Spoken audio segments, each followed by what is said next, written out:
مرحبا ey zirri furkan, merhaba, merhaba ey derdi derman, merhaba, merhaba ey cani baki, merhaba, merhaba uşşak-ı saki, merhaba, merhaba ey Ali Sultan, merhaba, merhaba ey Kâni İrfan, merhaba.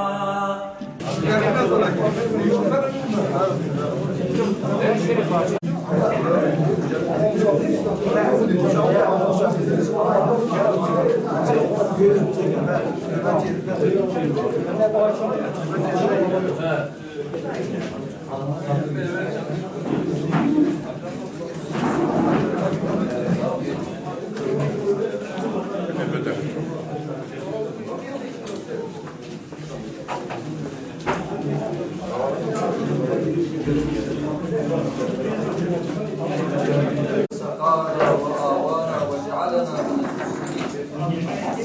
أكل طعامكم الأبرار وصلت عليكم الملائكة وأفطر عندكم الصائمون وصلاة الله وسلامه على صاحب هذا الطعام والآكلين. اللهم زد ولا تنقص بحرمة الفاتحة.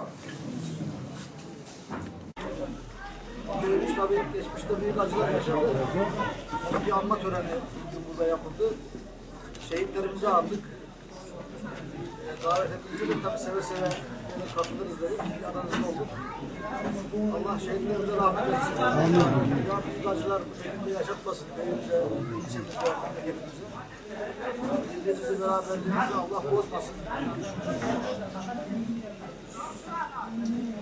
Şehitlerimiz de böyle güzel bir birlikteliğe vesile oldular.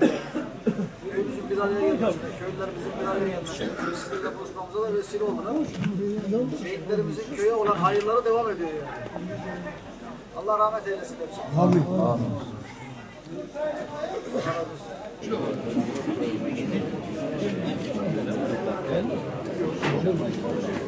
Hadi